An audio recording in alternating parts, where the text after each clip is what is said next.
Muy buenas tardes y muy agradecida de su presencia en este día tan soleado que nos ha regalado León.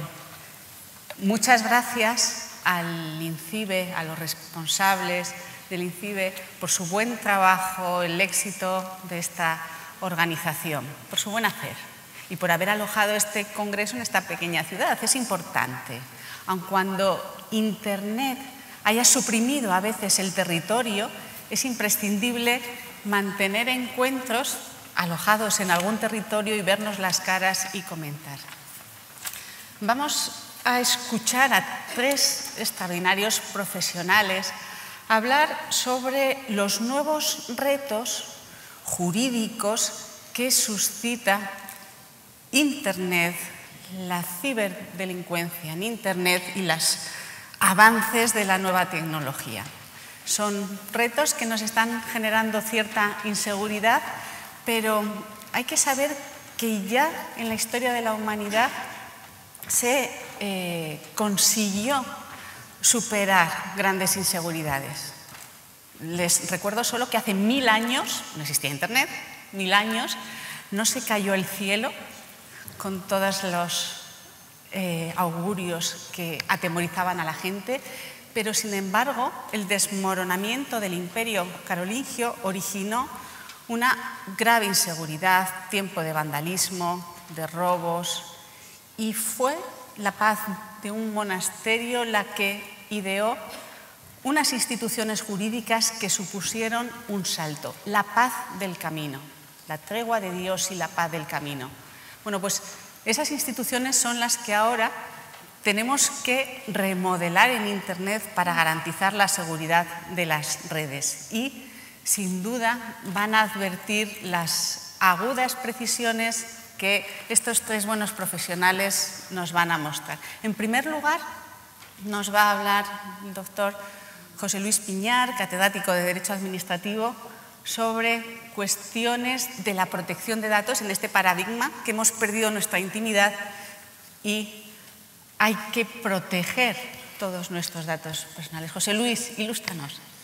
Bueno, pues buenas tardes a todos y ante todo también muchas gracias a INCIBE, que personalizo también en particular en Paco Pérez Bés, y es una satisfacción estar hoy aquí en León y sobre todo compartiendo este debate, esta reflexión con tres magníficos amigos, aparte de también tres magníficos profesionales. Me voy a centrar en los retos del marco regulatorio, en particular, como decía Mercedes, en la protección de datos de carácter personal. Y en particular también en una circunstancia absolutamente novedosa que se ha producido, que es, como todos ustedes saben, la aprobación hace algo más de un año de un nuevo reglamento, el Reglamento Europeo de Protección de Datos, que todos lo sabemos ya es lugar común decirlo, pero es verdad, será plenamente aplicable el 25 de mayo del 2018.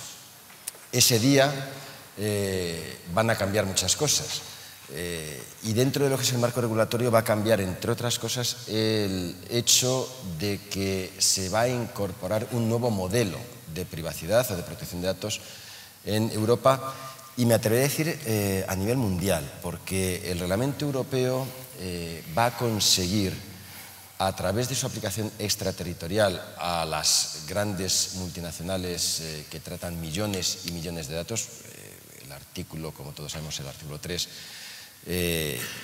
impone que todos aquellos que traten datos personales fuera de la Unión Europea, pero cuyos destinatarios estén en la Unión Europea, va a tener que someterse al reglamento. Por tanto, es un reglamento no solo europeo, sino global, incluso planetario, hay quien ha dicho. Pues este nuevo modelo que se nos impone es un modelo anglosajón, es un modelo al que vamos a tener que acostumbrarnos. Lo comentaba antes de la sesión, en la comida, es un modelo basado, todos lo sabemos, en la responsabilidad proactiva, de modo y manera que frente a la situación actual en la que los que se dedican a la protección de datos, los responsables encargados, saben más o menos qué tienen que hacer, porque hay una norma, la LOPD y el reglamento del 2007, que les dice lo que hay que hacer. Es un cumplimiento muy administrativizado, si me permiten la expresión, de un supuesto de gestión de datos, pasamos a un caso de gobierno de la información, en el que se van a tener que tomar las medidas que cada uno considere oportunas para cumplir con el reglamento y, lo que es más importante también, demostrar que se cumple con el reglamento. Disculpen si pongo un ejemplo muy burdo, muy simple, casi infantil, pero creo que puede reflejar bastante bien lo que, si me permite la expresión, lo que se nos viene encima. Ahora vamos por una carretera, por una autopista y sabemos a qué velocidad hay que ir, a 120, a 110, a 90 en función de la carretera. Yo puedo tener un coche destartalado, que si por una autopista no voy a más de 120, no me ponen multa. Me podrán poner multa por otra cosa, por no pasar la ITV, por lo que sea, pero no por exceso de velocidad. Sin embargo, con el nuevo reglamento, la señal de tráfico 120 se convertirá en vaya usted a la velocidad que considere adecuada. Y soy yo el que tengo que determinar qué velocidad voy a llevar. Y la policía me va a poder parar y me va a poder decir, usted va a 90 y debería ir a 80. Usted va a 90 y podría ir a 110, en función de su situación, de sus circunstancias, de lo que usted considere del riesgo. La aproximación basada en el riesgo es importantísima en el nuevo reglamento. De modo que cada responsable, cada encargado, va a tener que determinar qué va a hacer con los datos. Es verdad que el reglamento, que tiene 90 y tantos artículos, 99 artículos, es muy detallado, muy concreto en muchos aspectos. El consentimiento expreso, el interés legítimo, hay muchos aspectos que son muy detallados. Pero en ciertos casos deja muy abierta la posibilidad, la capacidad de decisión del responsable encargado.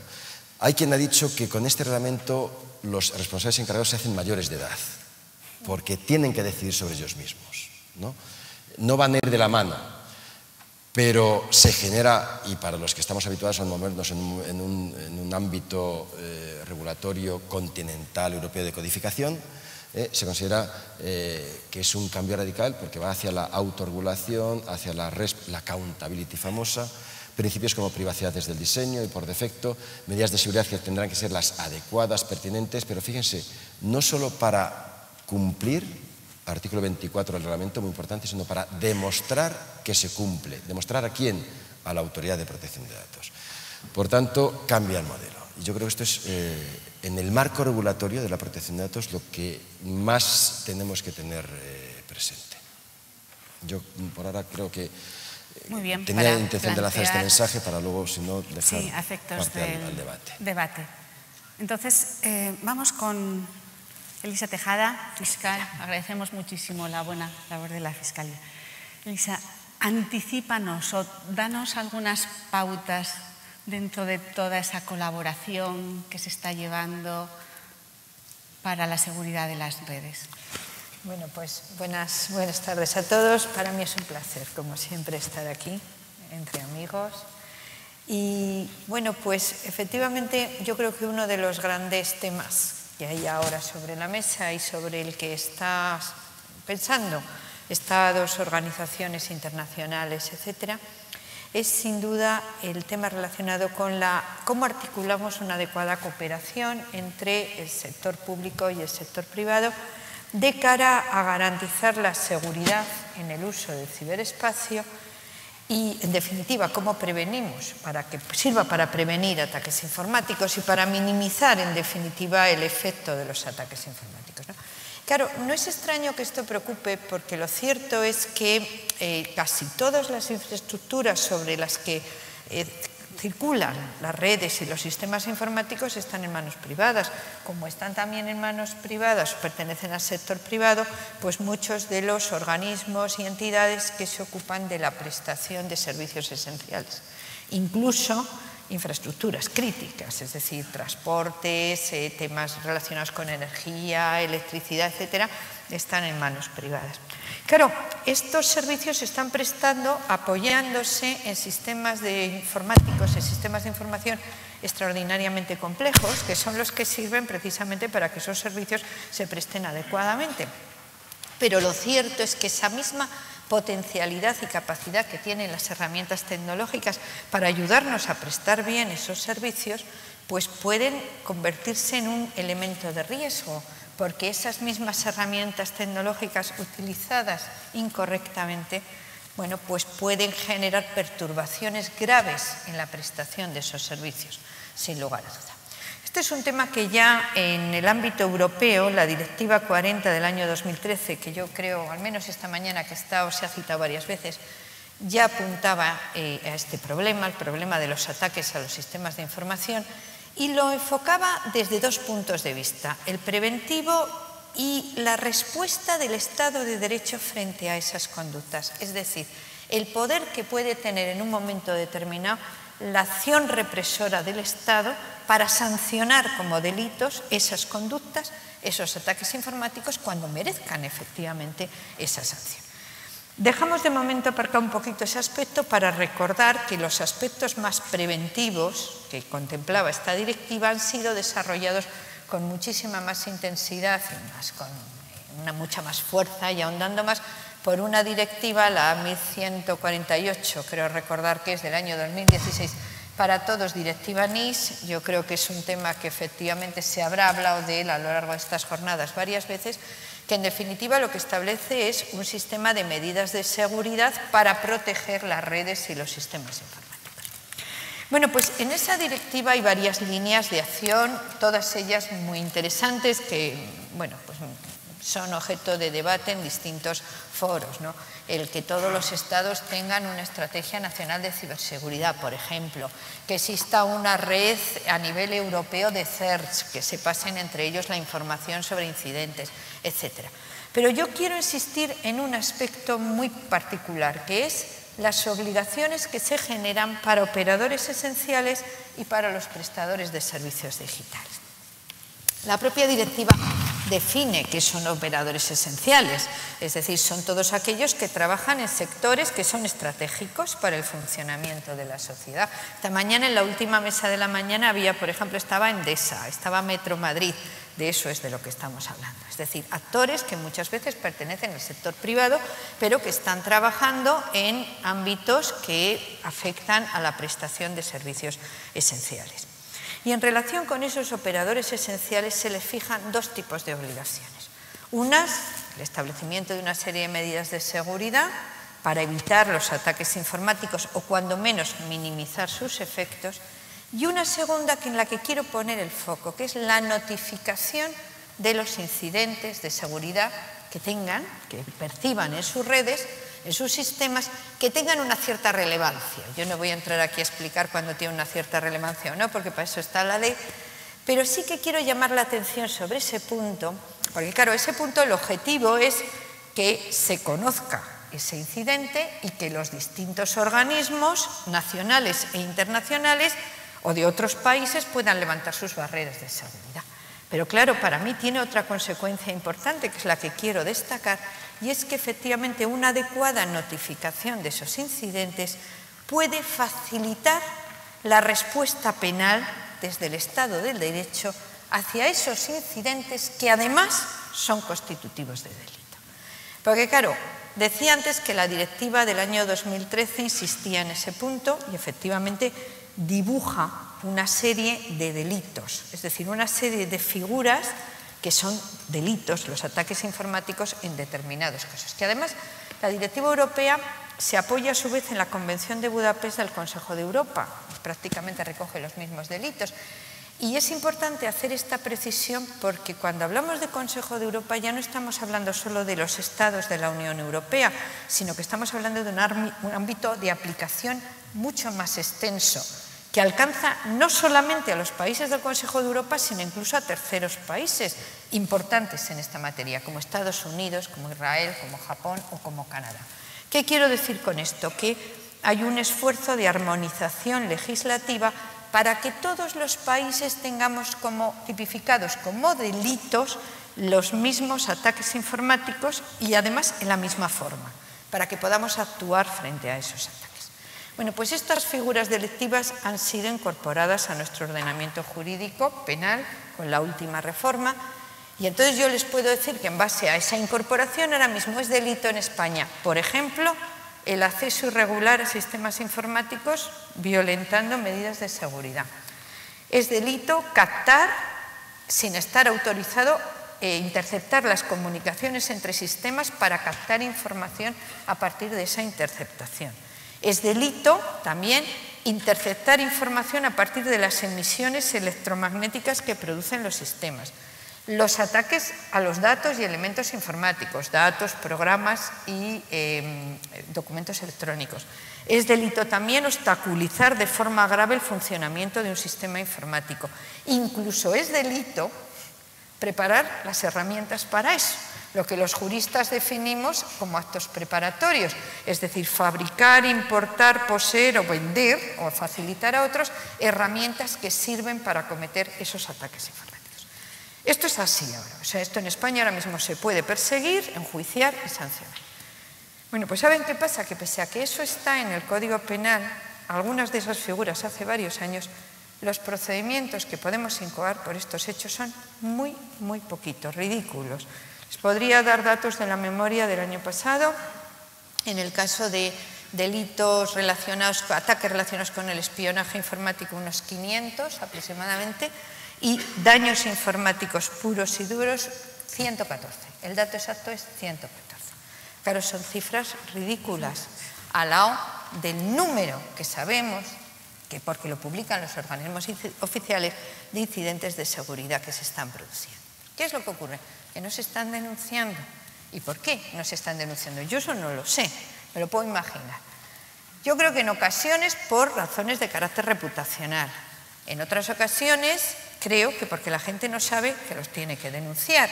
Y al respecto quiero decir que hay una obligación legal de todos los ciudadanos y por supuesto de las autoridades públicas de denunciar cualquier delito del que se tenga conocimiento. Con lo cual había obligación de denunciarlo y no se está denunciando. Y por eso, y lo enlazo con lo que decía antes, esa obligación legal que establece la directiva NIS y que se va a incorporar a España de notificación de incidentes de seguridad, yo creo que va a producir un efecto positivo en esto, porque creo que por esa vía van a llegar a los órganos encargados de la investigación criminal, fuerzas y cuerpos de seguridad, y a los órganos de la Administración de Justicia, encargados de la actuación en vía penal, muchos de estos incidentes. Claro, evidentemente no todos los incidentes son delictivos, pero una buena parte de ellos sí. Entonces yo sobre esto dos reflexiones y termino. La primera, yo creo que esto es positivo. Yo vuelvo a decir que la obligación de denunciar existe antes de la directiva NIS, pero ya que no se ejerce, pues la directiva NIS es un camino indirecto para facilitar que esta información llegue a los que tenemos la misión de ejercer la acción penal frente a estas conductas. Y creo que es bueno que se ejerza la acción penal frente a estas conductas, es decir, que estos actos se sancionen penalmente. ¿Y por qué creo que es bueno? Por dos razones. Primero, y lo he dicho en este foro alguna vez y lo vuelvo a repetir, porque tenemos que romper de una vez ese sentimiento de impunidad que hay en la red. Es decir, no puede ser que los ciberdelincuentes crean que esto sale gratis, porque no sale gratis. Entonces, tenemos que conocer qué hechos se están produciendo para que nosotros podamos actuar contra esos hechos, determinar quiénes son los responsables y sancionarlos. Y creo además que así se cierra el círculo, se complementa muy bien el aspecto preventivo, porque la defensa de la seguridad en el ciberespacio depende de medidas preventivas, pero también de que el Estado sea capaz de demostrar que los que no hacen lo que tienen que hacer van a ser castigados, y de hecho son castigados, ¿no? Y luego la segunda sugerencia que quería, la segunda reflexión que me sugiere esta obligación legal de notificar los incidentes, es que yo creo que esto nos plantea a todos un gran desafío, porque ahora ya tenemos las herramientas, ya nos van a notificar los incidentes, ahora tenemos que hacer que eso sirva para algo, tenemos que ser capaces de trasladar correctamente esa información de los operadores críticos, operadores esenciales, a la autoridad nacional encargada de recibir la notificación y de la autoridad nacional a los órganos encargados de la persecución y represión en el ámbito penal. Hay que establecer unos buenos mecanismos de coordinación para que esa información fluya y podamos ejercer nosotros nuestra labor. En ese sentido, y termino, deciros que la Fiscalía ha querido ya poner su puntito de arena y acabamos de publicar una circular, que aprovecho para decirlo aquí, la 3/2015, que es, perdón, 2017 y 15, 2 años atrás, en la que desmenuzamos estos tipos penales, los despiezamos para que no solo los juristas, sino los no juristas puedan entender también bien de todos esos incidentes de seguridad, cuáles pueden ser delictivos porque reúnen los requisitos que exigen los tipos penales. En definitiva, creo que aquí estamos en una labor que es de todos. Tenemos una cadena en la que cada uno de nosotros tenemos un papel. No sé si estoy haciendo yo algo mal. Tenemos que hacer un papel y bueno, que la Fiscalía está dispuesta a hacer el suyo y eso es lo único que quería decir. Gracias. Muchas gracias, Elisa, por tu magnífica descripción de las distintas situaciones. Leeremos esa circular, sin duda la difundiremos. Bien, ahora nos va a ilustrar Jorge Villarino, que entre otras muchas actividades profesionales ahora está ejerciendo en Vince, un poco el avance de lo que nos espera con todas las nuevas tecnologías. Por ahí sentados hay compañeros míos que manejan robots y seguro que también pueden ilustrarnos sobre este futuro. Muy bien, muchas gracias al Instituto de Ciberseguridad, claro que sí, por la invitación, por poder participar en esa redonda con unos ponentes de lujo y sobre todo gracias a todos ustedes por estar aquí, aunque os confieso que no les veo muy bien, porque con esto de Son estupendos. De los focos, pero en todo caso les intuyo y les agradezco. Yo tenía una presentación, que si no está no pasa nada, pero tenerla la tenía, no sé si alguien me puede decir algo al respecto, y si no comienzo, para no perder más tiempo. Básicamente yo quería responder fundamentalmente, o intentar responder, o por lo menos lanzar la reflexión sobre 5 preguntas. La primera es si se debe regular Internet. Puede parecer una pregunta muy... sí que la tengo, de generosidad. Si se debe regular Internet, si se puede regular Internet, qué problemas existen para hacerlo, qué retos nos vienen y cómo creo, esto es una modesta opinión, se debe regular. Lo primero puede parecer una pregunta obvia, pero hace 20 años esta era una pregunta real. El movimiento ciberanarquista, que es como se le conocía, del cual formaban parte gente muy relevante en el mundo de Internet, sostenía que Internet no se tenía que regular. Aquí simplemente estoy poniendo un ejemplo. Este señor, algunos le conocerán, es John P. Barlow, el fundador de la Electronic Frontier Foundation, que en 1996 presentó en el Foro de Davos la Declaración de Independencia del Ciberespacio. Y lo que decía básicamente es: gobiernos del mundo, no tenéis nada que decir aquí, dejadnos en paz. Bueno, pues este era un planteamiento que existía y que en ciertos ámbitos hoy día sigue existiendo, ¿no? Pero la realidad es que Internet se ha ido regulando en muy diferentes aspectos. Ahí hay ejemplos, mencionaba José Luis el Reglamento General de Protección de Datos, pero también el mundo impositivo en Internet, el informe que sacó el Congreso de los Diputados la legislatura anterior sobre las redes sociales, la orden de Obama ahora puesta en cuestión sobre neutralidad en la red o el convenio de Budapest en materia de cibercriminalidad. La realidad es que los poderes públicos, a su manera, intentan regular aspectos de Internet. Pero se encuentran ante las dificultades y la principal dificultad viene dada por la esencia en sí misma de lo que es la red de redes, ¿no? Que tiene y que fundamentalmente se concreta en 3 aspectos. En primer lugar, la velocidad a la que se desarrollan las nuevas tecnologías. Cuando tú estás trabajando en algo, ya hay algo nuevo al día siguiente, y todos los que trabajan en el ámbito de la ciberseguridad lo conocen esto bien. La ausencia de fronteras, esto Elvira lo conoce muy bien, los retos que plantea la ausencia de fronteras, sobre todo para el ciberdelincuente. Y en tercer lugar también decía el hecho de que se concibe Internet como un espacio de libertad, que está en la esencia misma, ¿no? Decía la velocidad. Thomas Watson, presidente de IBM en el año 1948, decía que calculaba que en el mundo había un mercado aproximadamente como para unos 5 ordenadores, ¿no? Estaba pensando en los viejos mainframes. Hoy esa máquina que aparece ahí es una de las máquinas de referencia en el ámbito de la inteligencia artificial y se llama IBM Watson por algo, ¿no? Eso es una muestra de la velocidad a la que esto va. En segundo lugar, la ausencia de fronteras que, como decía, desde la que se benefician en muchas ocasiones nuestros malos, por decirlo de algún modo. Y en tercer lugar, que Internet es libertad, ¿no? Aquí hay un profesor de la Universidad de Temple, David Post, que escribió un libro que les invito a todos ustedes a leer. Se llamaba, traducido era algo así como En busca del alce de Jefferson, In Search of Jefferson's Moose, que transponía la filosofía política de Thomas Jefferson para explicar Internet, ¿no? Y definía Internet, una de las mejores definiciones que a mi juicio se han dado de Internet para entender el principio extremo a extremo.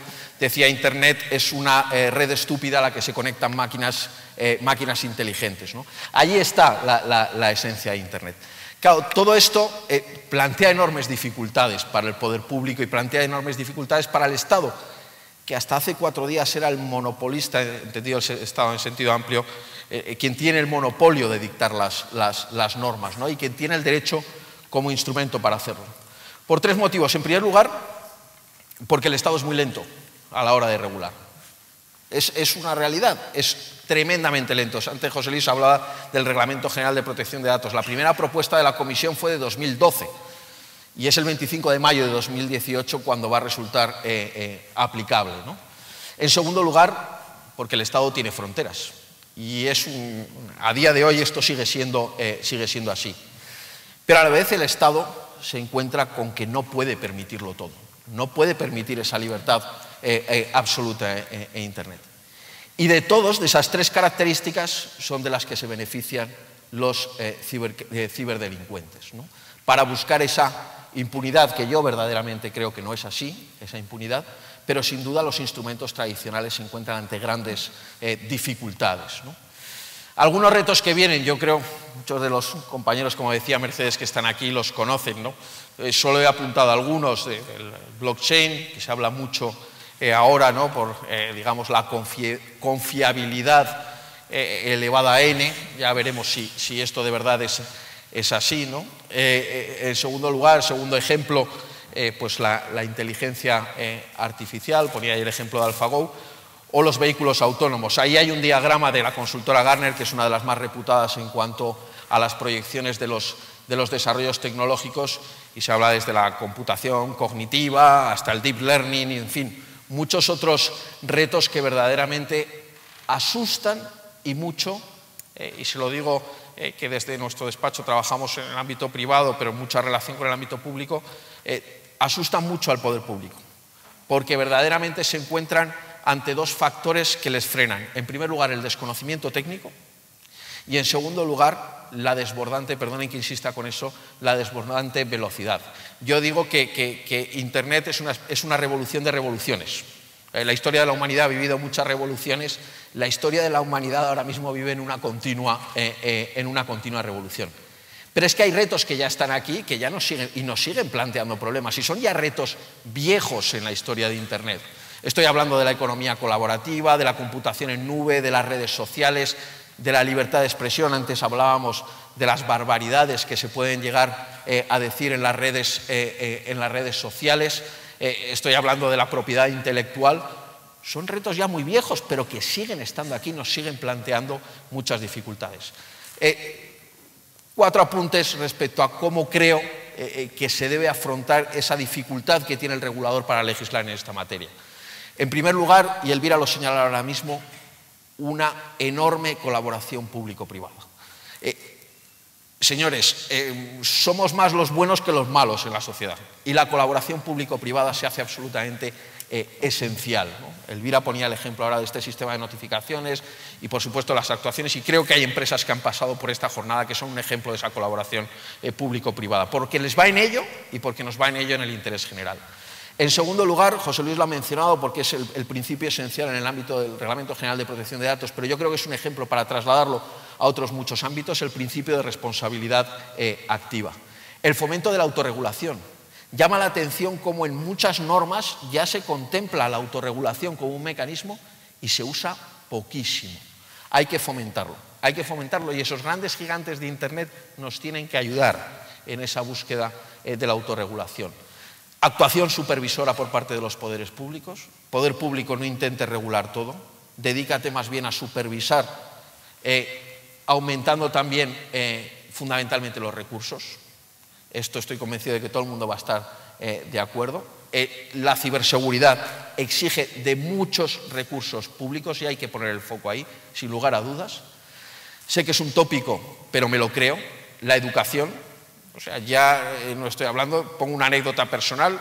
Mi hija tiene 9 meses, le dejo un móvil de juguete, lo tira, le dejo el mío, no me pregunten por qué, y está ahí tonta durante 20 minutos. De verdad, no alcanzo a explicar el por qué, pero es una realidad, ¿no?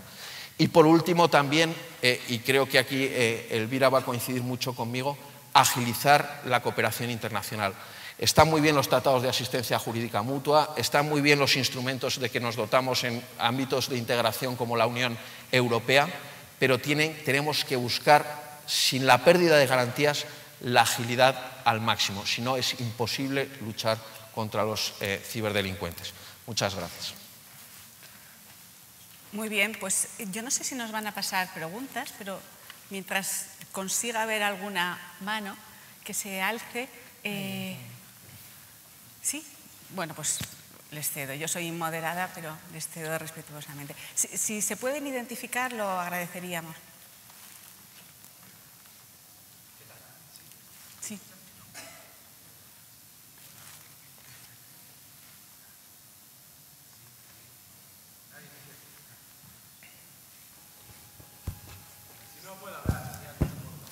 Uy, usted tendría que estar en el escenario cantando aquí como un tenor con su buena voz. Sí, ahora. Vale, bueno. Antes de nada, como comentabas, me identifico. Mi nombre es Bernardo, trabajo en una consultora que se llama Introsec. Y digamos que yo soy, puedo decirlo así, ciberanarquista en un 80% de mi pensamiento, ¿no? Dejamos el otro 20% para los casos que creo que sí que realmente se deben regular, como son casos de delitos como pederastas o cosas así, que son cosas que no debe estar en ninguna de las redes, ¿no? Sin embargo, sí que me llama la atención, y es una pregunta que lanzo, sobre todo porque me gusta ver que tenemos representación de la Fiscalía, ¿no? Y es una pregunta, una reflexión que lanzo. ¿Cómo estamos, por una parte, buscando a veces cabezas de turco? Porque digamos que, como veíamos, Internet no se puede regular, al menos de una forma fácil, ¿no? Es decir, ni siquiera los gobiernos de China y Corea, que tienen una fuerte regulación dentro de sus redes, lo consiguen al 100%. Y a veces da la impresión de que se están buscando cabezas de turco que sí que son fácilmente localizables y que no dejan de ser, pues a lo mejor hay un caso que está ahora muy en boga, ¿no? De un chaval, no sé si tiene, pues si quieres mayor de edad, que tumbó una de las páginas de nuestro red de representación, no recuerdo ahora mismo cuál, pero con una herramienta automatizada. Y era simplemente un chaval que tenía curiosidad, le dio clic a un botón, la herramienta petó la página, porque claro, el chaval está aprendiendo y ahora se le pide responsabilidad penal, ¿no? Eso me parece que por una parte estamos diciéndole a la gente, mira, es que no puedes hacer todo esto y esto va a coartar la manera que tienen estos chavales a día de hoy, del día de mañana, ser profesionales en ciberseguridad y ayudarnos en todos estos retos. Y por otra parte sí que me da la impresión de que el Estado está buscando a quien puede señalar y demostrando, entre comillas, el poder que tiene, ¿no?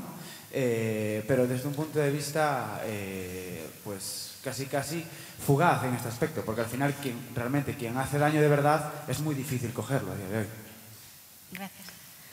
Sí, bueno, y luego yo quiero hacer también una tendría que saber el asunto concreto, porque hablar sin saber es un poco complicado.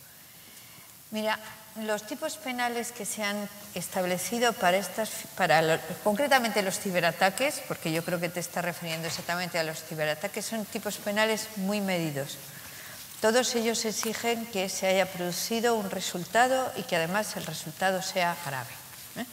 Entonces, con eso te quiero decir que el ataque de carácter insignificante que no tiene consecuencias es difícil que pase el filtro de que se pueda considerarse una actividad delictiva. Esto en primer lugar. En segundo lugar, siempre en todos los delitos, igual en los temas de pornografía como en ataques informáticos, como en crimen de odio a través de Internet, se valora el dolo, es decir, la intención que realmente ha habido. Hombre, un despiste, si es por un despiste, me extrañaría a mí mucho que se le exija responsabilidad penal si se demuestra que no había intención de causar ese daño, porque no son figuras que tampoco están previstas siquiera por imprudencia. Con eso te quiero decir que, claro, habría que ver el supuesto concreto, porque a veces te cuentan cosas que se le exige responsabilidad penal y total fue una tontería. habría que ver en cada caso concreto si es o no tontería, ¿no? Es decir, se mide mucho. Daros cuenta que, o dense cuenta que la respuesta del derecho penal es, digamos, la última respuesta del Estado de Derecho, la que se aplica en el último término para los actos más graves y de verdad que se mide que efectivamente sean graves. Tiene razón en una cosa que apunta, y es que a veces solo cogemos al más próximo.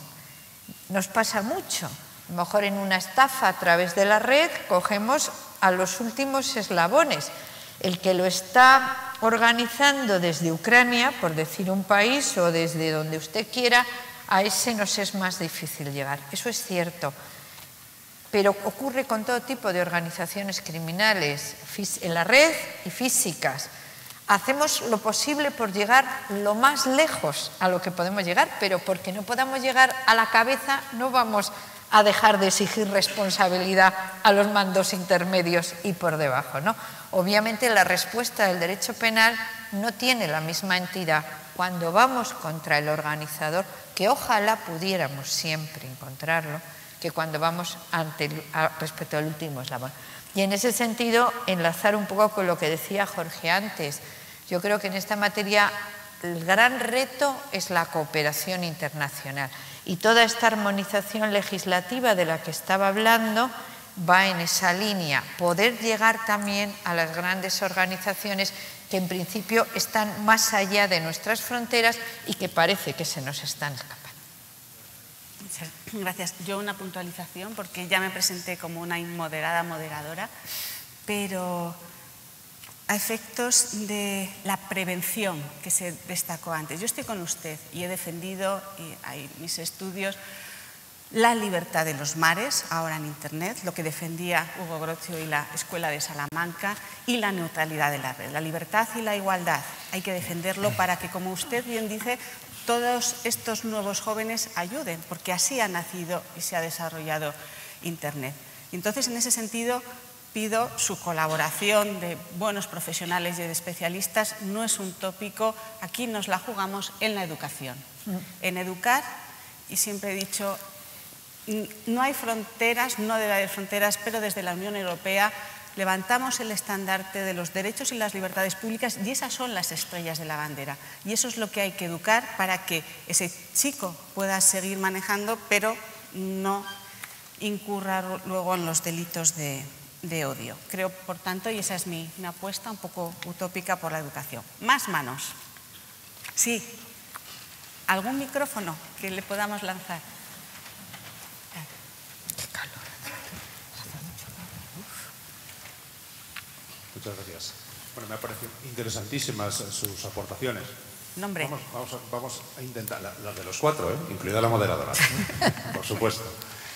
Vamos a ver, yo tengo la sensación de que el mundo del derecho a la protección de datos y la privacidad va por un lado, el mundo de lo que se entiende con la necesidad que tiene de ciberseguridad para ser efectivos, y el mundo, digamos, de lo que representa la directiva NIS, ahora, vamos a decirlo así, va por otro.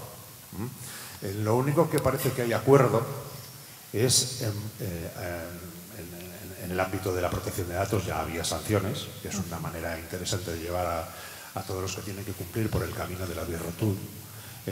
Y ahora con la directiva NIS, cuando se transponga, pues también hay sanciones, precisamente por una de las cosas que comentaba doña Elvira, que es notificar. Hay que notificar los incidentes. La mayoría de los incidentes, véase por ejemplo, ya puestos un ataque, suelen ser multidimensionales, es decir, por una parte son conductas presuntamente delictivas, pero por otra parte transgreden la legislación sobre protección de datos. Normalmente suelen mediar datos sobre la protección de datos. Y me da la sensación que ambas dos legislaciones van cada una por un lado. No sé si piensan ustedes que hay una posibilidad, digamos, de una cierta coordinación mejor al respecto. Y después hay en cierto modo, al menos en la parte de protección de datos de carácter personal y privacidad, creo que hay una cierta indefensión en el modelo por el que hemos optado, el modelo anglosajón que comentaba el profesor Piñar, porque lo fía todo el análisis de riesgos para proteger obviamente los activos, patatí, patatá, pero en función de el estado del arte de la tecnología. Y creo que eso a todos nos deja un poco, en cierto modo, en indefensión frente a la posibilidad de que pues, nos podamos ser objeto o puedan ser objeto el responsable o el encargado de sanción, o los dos. Perdonen la extensión. Sí, efectivamente, quizá hay algunos elementos discordantes entre el Reglamento General de Protección de Datos y la Directiva NIS, y en particular en lo que se refiere a las notificaciones de seguridad. Me voy a referir solo a un punto concreto. La Directiva NIS lo regula, ya también ahora está regulado en el ámbito de las telecomunicaciones, no así en el ámbito de la protección de datos, sí se incorpora ahora en el reglamento, pero por una es notificar incidencias de seguridad, por otra es notificar violaciones de seguridad. ¿Qué ocurre? Y yo creo que Pepe, que es donde va, te pregunta, cuando hay una violación al mismo tiempo de la directiva y del reglamento. Y aquí hay un tema que a mí me preocupa especialmente, y es que la directiva, en el artículo, no recuerdo cuál, con uno de los artículos de la directiva, dice expresamente que de la notificación no se podrán producir actuaciones posteriores. Sin embargo, el considerando 87, creo, del reglamento dice que la notificación lo es sin perjuicio de las actuaciones posteriores que se puedan llevar a cabo. Entonces, esto nos plantea un problema. Esto implica una suerte de autoinculpación al notificar violaciones de seguridad. ¿Cuál es el alcance de las violaciones de incidencias de seguridad y la violación de quiebras de seguridad que establece la ley? Lo que ha señalado la agencia, o está señalando, es que no se continuará ninguna actuación cuando no haya una actuación negligente detrás de esa violación de seguridad. Una cosa es que me descerrajen la puerta y es una incidencia, violación de seguridad, y otra cosa es que yo deje la puerta abierta y alguien entre, ¿no? Yo creo que debe ir un poco por ahí la tendencia. Pero tiene esta razón del mundo en el sentido de que quizá hay algunos aspectos que convendría coordinar más. Y esto, y tan solo 30 segundos, me lleva a lo siguiente. Cuando estamos hablando de esta reflexión, y Jorge lo decía perfectamente, de si el derecho está o no a la altura de la innovación tecnológica, yo creo que aquí tenemos que cada vez más centrarnos en los principios. Identificar los principios esenciales que operan del mismo modo, seguramente en la directiva NIS que en el reglamento y con cualquier regulación que tenga que ver con la innovación tecnológica. Situaciones disruptivas, el derecho se ha encontrado siempre, no es de ahora. La Revolución Francesa fue una situación disruptiva, el descubrimiento de América. Lo que es que ahora hay algo distinto, pero el derecho siempre ha sido capaz de enfrentarse a esas situaciones disruptivas ¿en base a qué? En base a principios. Lo que no puede ser es una norma concreta, precisa, específica para un caso concreto que queda obsoleta de inmediato. Eso es lo que no puede ser. ¿Qué pasa? Vía también autorregulación, como bien decía Jorge, a lo mejor el derecho tenemos que definirlo de otro modo para que en base a principios sea capaz de, a lo mejor a través de la autorregulación, ir adaptándose a las situaciones concretas. Y tenemos 10 segundos. La tradicional cláusula de progreso para todas esas indefiniciones. Llevamos 2 siglos los administrativistas, a efectos de la responsabilidad, viendo cómo se va aplicando esa cláusula. Es decir, que técnicas, quien ha estudiado las tiene. Hay que estudiar y hay que tener a buenos interlocutores como ustedes. Muchas gracias. Bien, muchas gracias.